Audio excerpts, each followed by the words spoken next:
Anyone that's been watching the channel for a while will know that I am a fan of Anvil ships. The Terrapin and Valkyrie have both been favourites of mine at different points, and the Leigonnarre I feel will one day become my daily driver when we finally get our hands on it. CitizenCon last night saw the addition of 3 new ships to the game, and one of those ships is a heavy gunship that I've been eagerly waiting for this past year, the Anvil Paladin. Now, I am genuinely a terrible pilot, but I like ships that offer a lot of protection because they suit a more defensive style of gameplay. This is basically why the Terrapin became my favourite ship, is the level of protection it offers for a player that is mostly doing FPS stuff. The Paladin is a very heavy ship with a crew of 4 and a lot of firepower.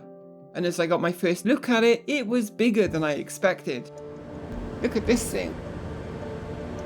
Big. I wanted to head on board for a look around, and the Terrapin influence was clear in the side entrance.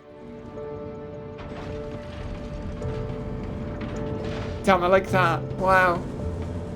Oh shit, I think I would have... Oh, I would certainly bought a grill. That is beautiful. The ramp turns into little steps as well. This is going to be like my new favourite ship, I just know it. Yeah, I'm very impressed by it. Let's go take a look inside, our new home. God, I know we're in the middle of a life boat, so we gotta conclude this live boat series before this becomes live, because oh my god. Don't rush it. I won't rush it, I promise. This room on the lower deck is an armory. Again, perfect for players who like FPS activities in game. So I honestly think the Star-Lance attack is the best of all the ships we've done live boat on, even better than the Corsair was. I just think it's just, the feel of it is so good. So this is the cargo area. Wow, look at that. As I moved towards the remote gunner's compartment, Vad was still surprised to hear me praising the Star-Lance attack. Have you been turned and you actually enjoy a mystery? I know, what's going on? Converted you.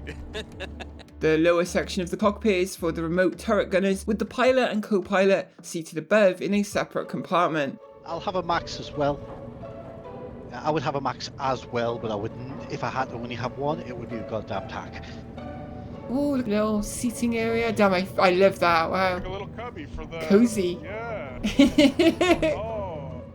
The crew accommodation would follow, and a comfortable setup it was. The galley is separate, technically, from this little crew room as well. This is really nice. Kind of very cozy feeling to it. These have some lockers. 2 bunks here. Is there only 2 bunks on board? Is it mirrored on both sides? Let's find out. Oh, yeah, it's probably weird.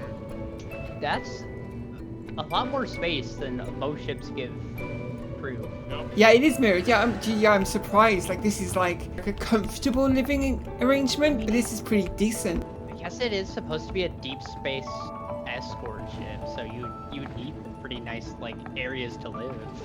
And so here, what's this?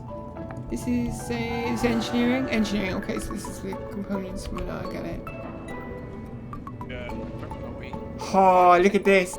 Now, this is a 4-person multi-crew ship, but it is advertised as operable solo, so I was leaving New Babbage to try the ship out for real. Anvil Aerospace. All systems. Takeoff complete.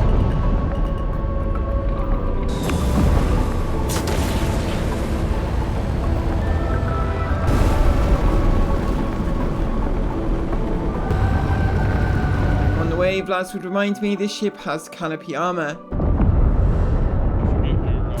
Shields offline. Oh yeah, let's look for that. Let's take a look. VTOL deploy. Here we go. Whoa! Look at that! Wow. Okay, that's nice.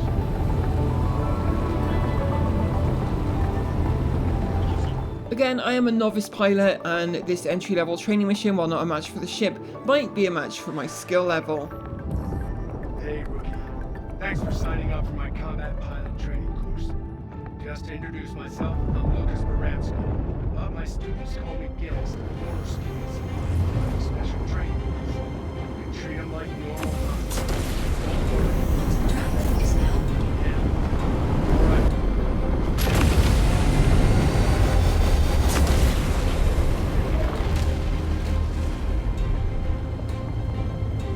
Good. Yeah. Shields online. Okay.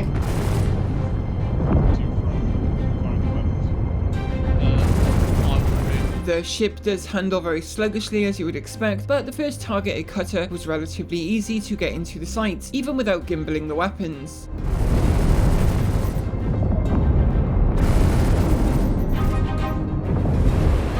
This was recorded basically right after the ship was released, so I didn't know any of the weapon settings or anything like that, but it appeared I had control of the side turrets. I always forget to set countermeasures to a higher number than 1. Shields hit. The missile hit had done some damage to the ship. The Pisces here was easily outturning me, so I switched to decouple to gain some distance.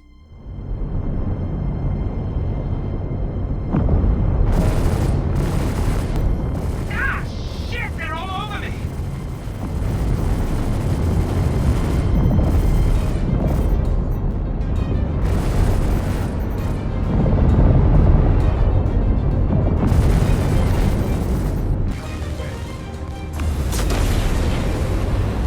The final target was a prospector, and these are not really a threat, but they are very tanky now.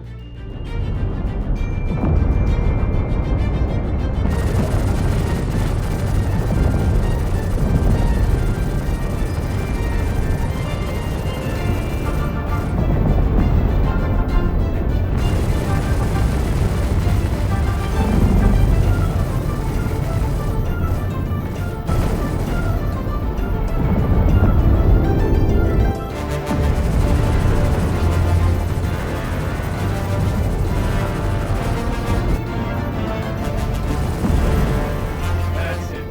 Listen.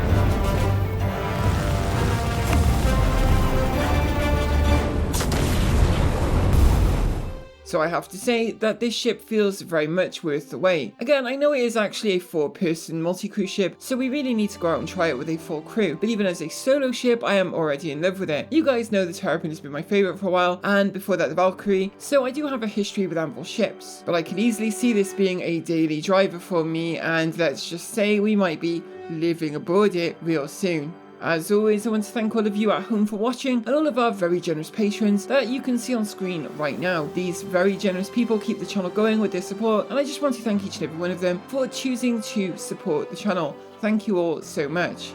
We'll be back with more from Star Citizen very soon.